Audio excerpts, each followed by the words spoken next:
Welcome back, everyone, to another episode of Launchpad. And in this episode, we are going to be talking all about websites that convert, what works and what definitely doesn't work. All that and much more right after this.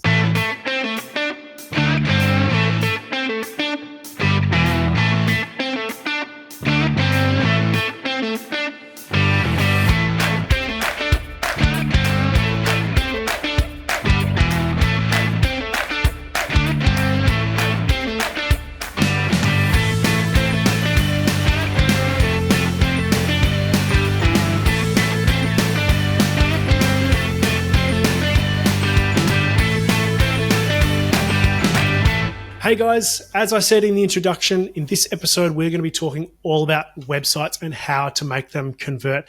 And as always, we have our special guest host, Tina Hay from Puzzle Media. Thanks once again for coming. Hi, Stuart. Thank you for inviting me. So websites are pretty important, obviously, but look, the stats are essentially, I think it's something like 86% of people will do research on your business, and that includes checking out your website before they decide to even contact you for a conversation, let alone spend money with you. So when it comes to digital marketing, it is oftentimes the focal point for a lot of your marketing. It doesn't always have to be the case, but in my experience, in 9 out of 10 situations, it is kind of where everything converges and all the exciting stuff happens with regards to converting traffic into leads or sales. So this episode is kind of about talking about best practices, common mistakes, and I'll kick off. You kick off, Stuart. I'll kick off this time. This is your jam. So we're building a lot of websites for people because a lot of people don't have a website that is really geared to convert traffic. A lot of people initially will treat their website like a bit of a tick and flick. Oh yeah, I need a business card, I need a website, I need stationery. It's just a tick in the box, and they just sort of think that it sits there and doesn't really do much. When really the website, when it's functioning properly, should be a key mechanism for generating sales. And if it's not, then that's not kind of, oh, well, that's just how websites are. That's an indication that your website isn't doing what it's supposed to do. So one of the key things that a lot of websites fail at is making it hard for people to take the action that you want them to do, like pick up the phone and call you. And a really easy example to understand is, you've been onto a website and they don't have a clickable phone number. Yeah. So you're like, oh, cool, I want to buy that thing, or I want to talk to this company about landscaping or something. I'm desperately trying not to use the plumber example. And you go, cool, I'll call them. And then you find the phone number and it's not clickable, so you can't just click on it. And so then you're essentially forcing people to get a pen and paper, particularly on mobile, get a pen and paper, write the number down, punch it into their phone, then call. So and if they don't have a pen or if they don't have a piece of paper, then they might go, oh, I'll deal with that later.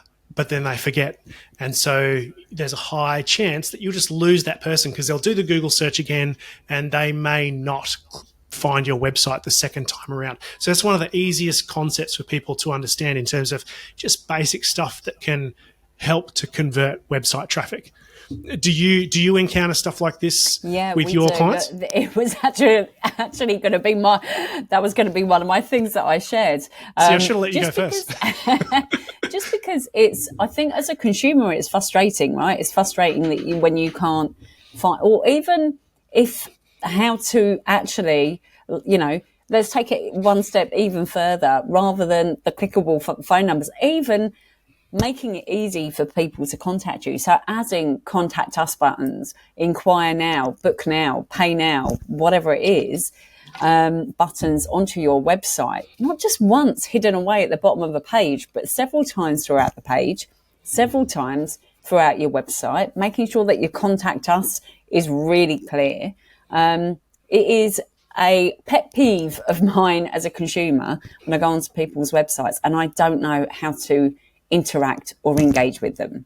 The clickable phone number is just, it's a no-brainer. It's just so easy to do as well. And again, like you said, Stuart, it's about what you want to do is you want to break down the barrier to someone contacting you. So the fewer steps that they need to take between inquiring with you, and when I say inquire, sorry, not inquiring, the fewer steps they need to take from going onto your website and then being able to find the information they want quickly and then contact you, you want that to be a really seamless, easy, effortless process. And the more barriers you put in place, like hiding your contact details, like not having contact us in your menu at the top of your website, like not having clickable phone numbers, the more you get someone to work for it, they're not going to do it.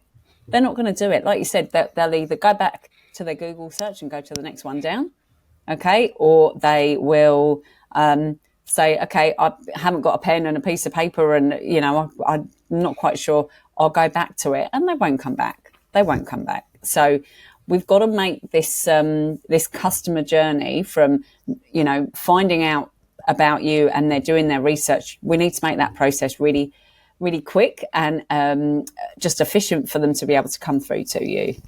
100%. And when we're sort of building websites, there's this concept of friction that occurs on a website. And it's sort of what you were describing. It's the things, they land on the site, and it's all of the things in between that slow down that process of them taking the action that you want to take, which is making a phone call or filling out your contact form or something like that.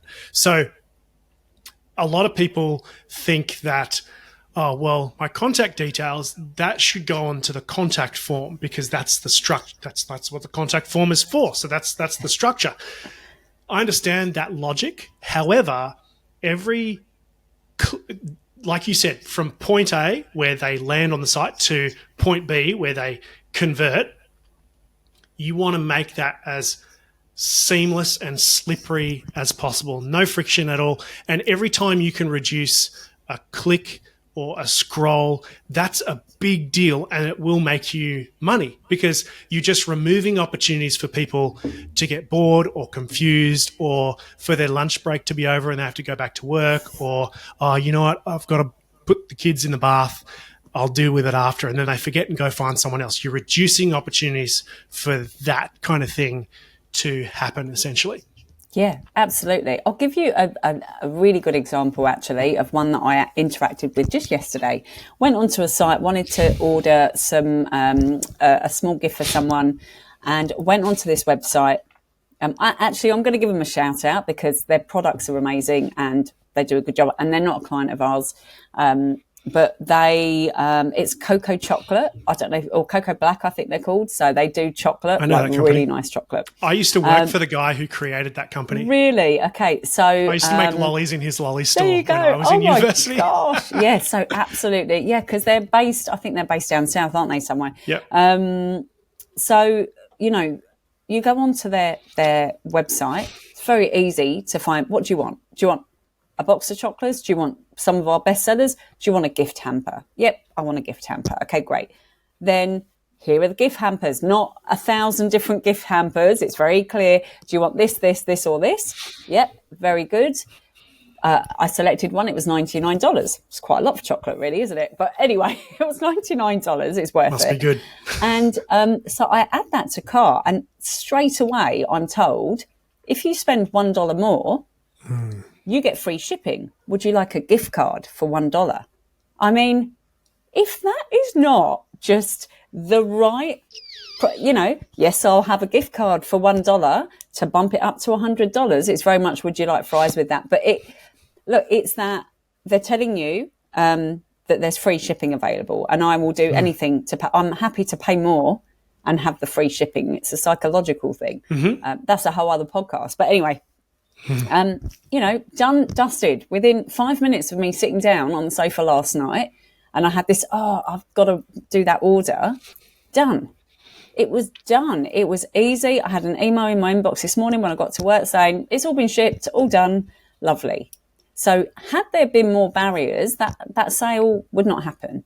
Okay, so not only have I've actually was sent there chocolates and had a good experience, I've now had a good experience on the customer side of things, purchasing. I'm now talking about it. I'm going to buy more from them. So, it does make a difference. Like making that process easy does make a difference. There's we've even done tests in the past around the position of contact forms. So, like I was saying just a second ago, you don't have to only have your contact form on the contact page. Put a contact form on every page so that if you don't have to force people to click to your contact page to do that. Yeah. You have it on because someone may not land on your homepage or your contact page. They may land on one of your internal service pages. Yeah. So stop them having to hunt around. Yeah. Let them convert from without clicking anywhere. And even so there's that, but even the position on the page. So we've done tests with some of our clients where we've got an inquiry form at the bottom of the page, and then we put another form, which was exactly the same form, at the very top of the page. And it seems obvious, but obviously the one at the top got used more often because the people that go to that page and they go, well, I was trying to make an inquiry anyway. They just go, bang. They don't have to click. They don't even have to scroll. Bang, just fill out the form. Done. Job done. Yeah. Yeah. And that's the thing. It's about making this, all of this stuff that we're talking about, it's about making it easier for clients and customers to buy from you. We've got to stop putting these barriers up to stopping people buying from us. We've all set up these businesses and we want inquiries and we want people to buy. So let's make it just easier all round, I think. There's also a lot of logic to, a lot of websites fail to have simple calls to action, and calls to action, or you might hear CTA, that's the same thing. The theory is essentially on your site, generally you want to have a single call to action. You want to spell out what the next step is for somebody who's on your site if they want to take things further. So, it doesn't mean the assumption is, they're going to call, so they're going to click this phone number to call me. The next step may be, the call to action might be something like, call us now and speak to one of our specialists, or fill out this form and get your free quote, or something like that. So pretty much wherever they go, you're telling them what the next stage is, and then they can go, I do want a quote. Cool, that'd be great. Solar is an obvious one. I want a quote on solar panels, or how much my bill could go down with a 10 kilowatt system, or whatever that might be. So you make it easy so they can understand what almost the next result is, and they can easily go, yeah, cool, I do want to do that. And then they fill out the details. You make it really simple for them. Just spell it out nice and simple. Yeah, no, absolutely. I think that we underestimate or a lot of people do underestimate just how often as well you need to have a call to action appear. So it's not always just having a big inquiry form or a big button. It's also within your copy, which actually leads us quite nicely onto something that I wanted to raise as well. It's embedding it into your copy. So, the copy, the words that are on your website, having little sprinkles of call to actions within that, and using examples. If it's us, we'd be, or say, I don't know, solar, you would say, we've saved our clients X amount over the last few years. Have a look here if you want to look at some of their case studies, and you're sending them to another page that then has the contact form there. So there is another, that allows people that need a bit of social proof to make a decision. You can also, when we're talking about copy, so the copy on your website, the thing that we always laugh at, and I'm sure you get it, and I know graphic designers get it all the time, is when clients are like, make the logo bigger. Could we make my logo bigger, right, on everything? And I think it is we've got to stop making the website is about your customers and clients that are buying. They're not about you. You can talk about you, Okay, talk about you. It's not about not talking about you, but you've got to make your website about the problem that you are solving and the people you're solving it for. And so don't use overcomplicated language if your customers are not going to understand that. I see a lot of professional services do this, accountants and law firms, where they're trying to speak to other lawyers because that's their natural go-to, right? We all have our natural go-to of language. You know, marketing companies tend to speak a little bit creatively. Well, that's not going to hit the mark with everyone either. But you've got to understand, like, have a really clear idea of who your target market is, and make sure that the copy on your website speaks to that target market and to the problem. And if you're providing several different services or different products that help with lots of different areas, talk about them. You know, talk about those problems and how you're helping and how your service can help solve that particular issue, and so on. Yeah. We're actually rebuilding a website at the moment for a pretty big law firm. I won't say which one, but in our initial discussions, we're like, look, you've got all these articles. We need to kind of rework them so that they're a little bit more useful. They're like, oh, but hang on, they do really well. Our articles get referenced all the time by other law firms. They use it as a resource internally.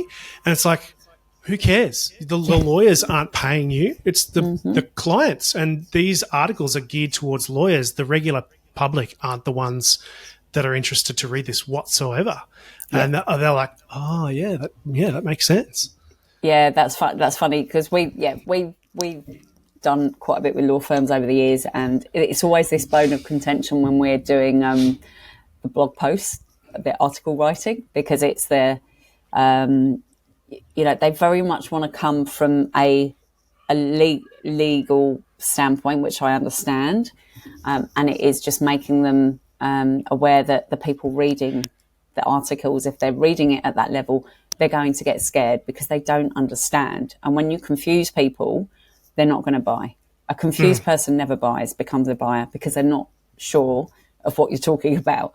But one of the things that would always come up with one particular client was, but, you know, other lawyers are going to read this. It's like, that's great. That's great. They're going to read this. We're not trying to target other lawyers in this. You know, if we're writing a blog to try and attract new team members, absolutely, yes, we'll use different language and we can do that with some help, obviously, because we're not lawyers. But yeah, I think it's just getting out of that mindset of we've got to talk about us and we've got to make it all about us, and you know, we've got so many years experience or we're really established. People don't care. People don't care about that.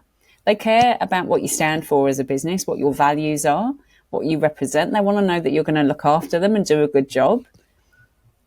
They want to know that you can fix the problem that they're coming to you with. So that is far more important than kind of showing off all your accolades. But yeah, the copy, I think, is just so super important and getting that tone right. It is very true, because there are a lot of, and this is kind of going back to your point, a lot of sites where businesses are just talking about themselves and focusing on, we do this and we're doing that and aren't we great and everything. It's like, you need to talk about, I mean, it's okay to talk about yourself, but you need to do it from the standpoint of the customer. Yeah, you know what, how can you help them fix their problem? They're not visiting your site for fun.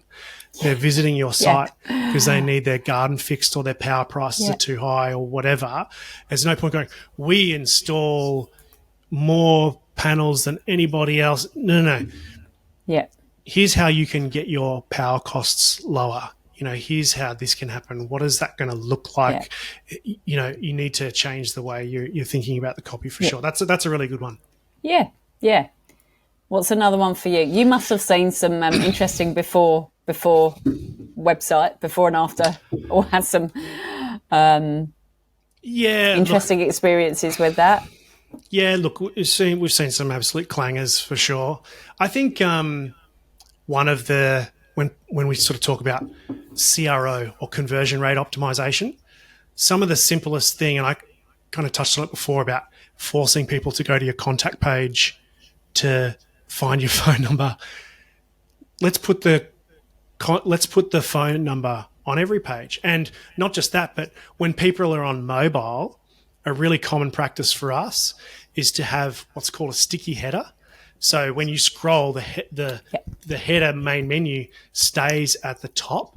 Yeah. But even if you don't keep the menu at the top, regardless of where you're scrolling on your phone, you have just a giant call button that sits at the top. So it doesn't matter where you go on that website, what page you're on, it doesn't matter where you scroll, there's always a call button right there. So you can click that and it initiates a call straight away.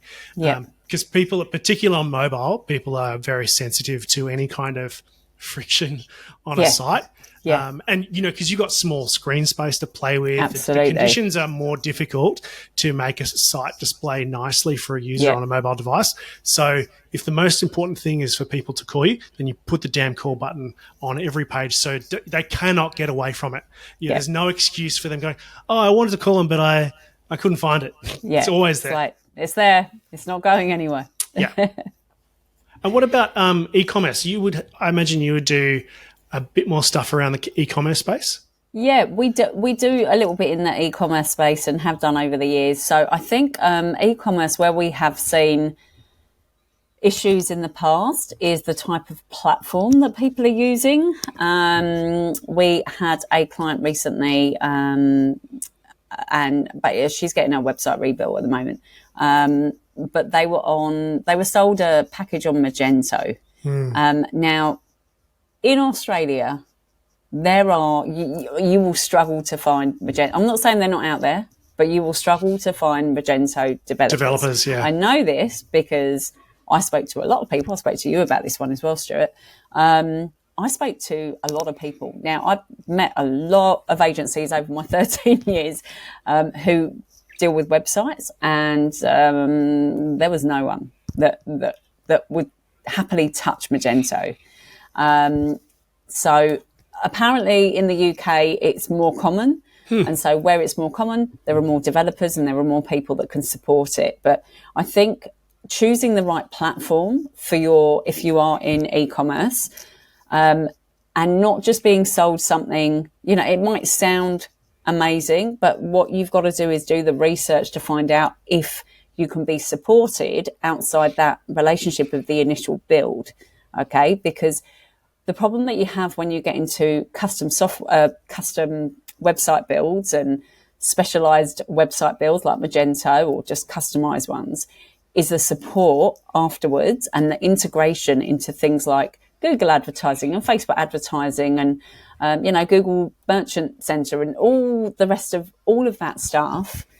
They support a lot of websites, but there are certain ones that they don't want to play. And then what happens is you end up with, it's not about how the site looks necessarily, because the site can still look amazing on any of these platforms. It can still function really well.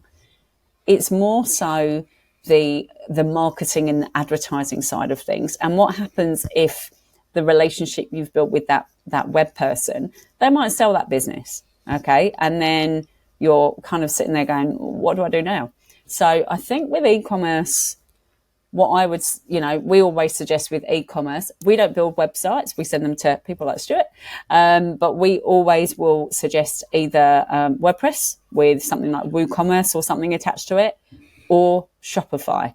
Shopify, I don't know enough about Shopify to sit and say the pros and cons. There are pros and cons, as with everything. But the good thing about Shopify and WordPress is that it integrates with everything yeah, pretty seamlessly. So I think with e-commerce, that is one thing in particular is the platform you're on. The other one is, again, I feel like there's a theme here, but it's just making it easy for people to buy from you. So if you're a skincare brand, have your moisturizers, your cleansers, your serums, have them all on sections in your kind of product categories. And then put together the products that most people buy. So most people will buy a cleanser and a moisturizer and an eye cream and a serum. If you're packaging that stuff together, people are going to be more likely to buy it. when you've done that hard work for them. So just making sure that your products are categorized correctly, your product descriptions, there's actual descriptions on there. A really funny site, if you ever want to Google for product descriptions versus the images that are on there, is Zara, the retail store. I don't know if you're familiar with them. I am. So they will, it's just hilarious. You'll have like a model wearing a white jumper, but the picture will be of her black trousers. You'll see like that much of the white jumper, and it says white jumper. That's a description. Oh. It's quite laughable. But anyway, there's a whole sort of theme on it over on Instagram. No offense to anyone from Zara. I actually love your stuff, but yeah, your website needs a bit of work. Speak to Stuart.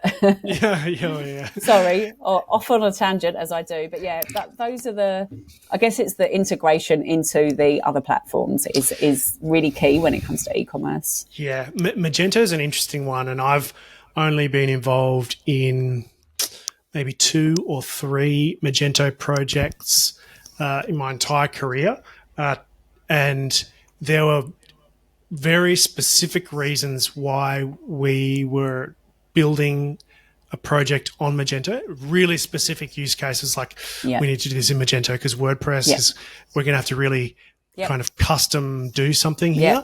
Totally get that.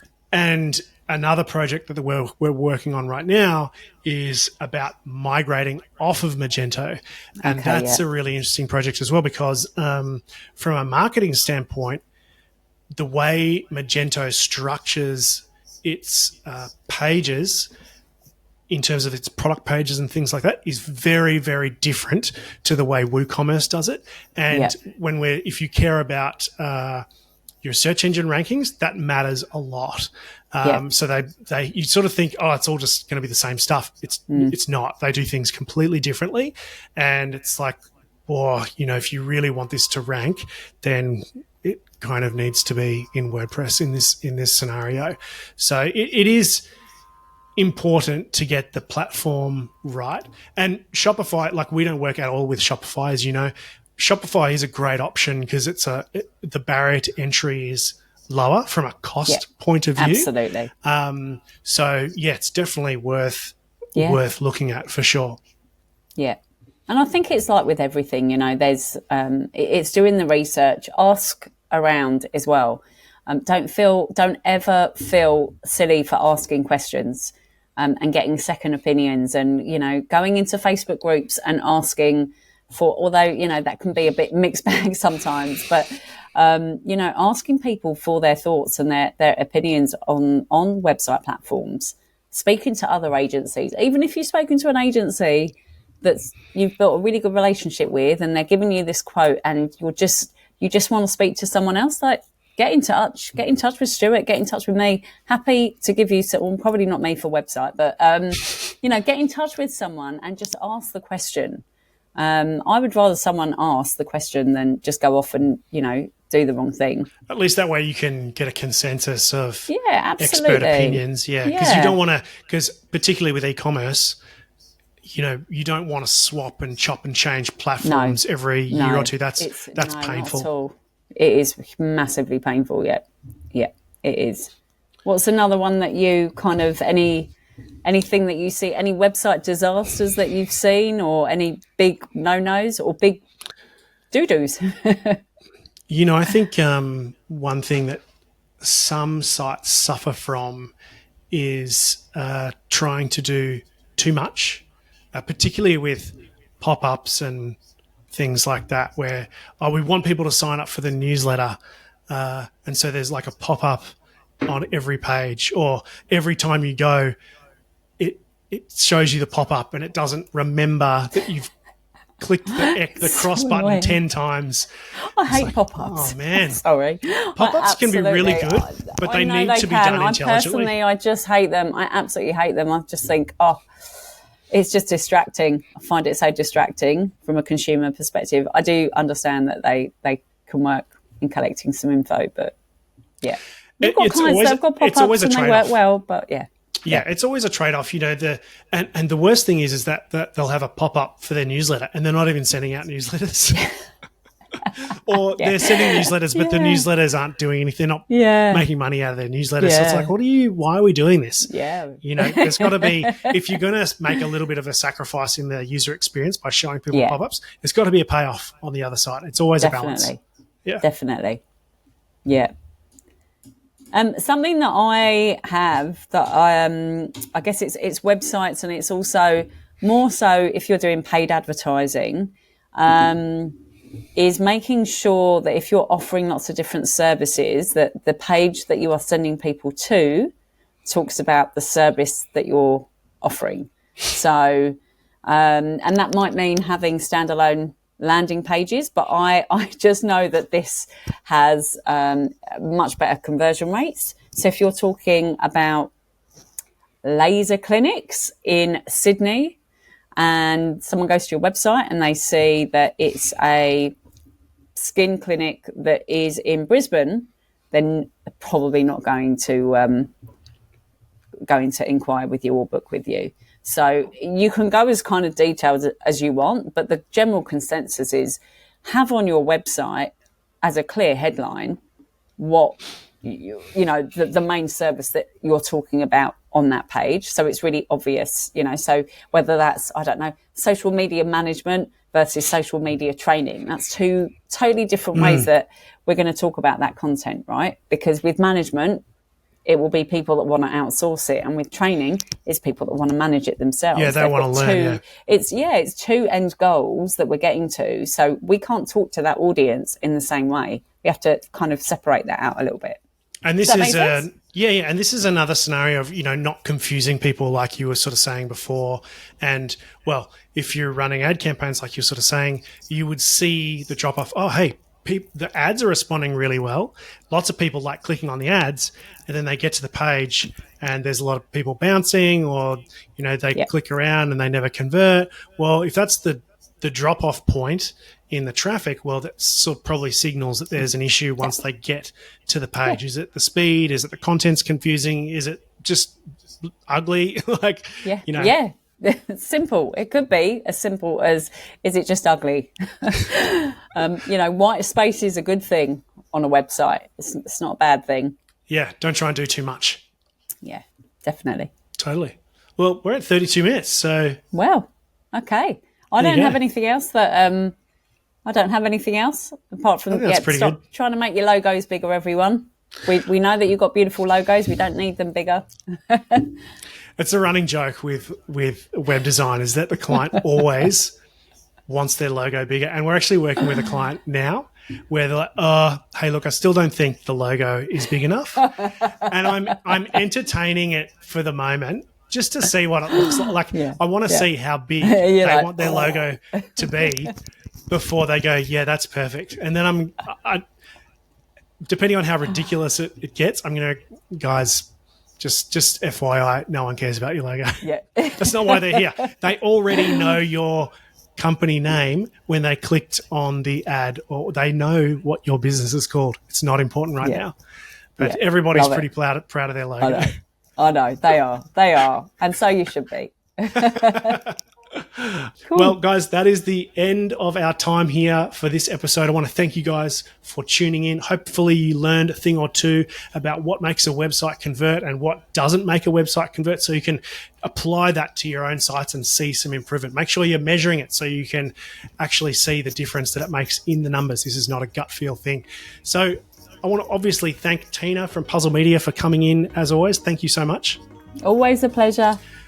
And make sure you tune in and subscribe on your favorite podcast network, whether it's iTunes or Spotify or Google Podcasts or whatever it might be. We are probably on there. So tune in each week. We'll do a new episode talking about business and marketing and, whatever other random tangents that we want to go on about. It's more of a therapy session for us than anything else. And we'll see you next time on Launchpad.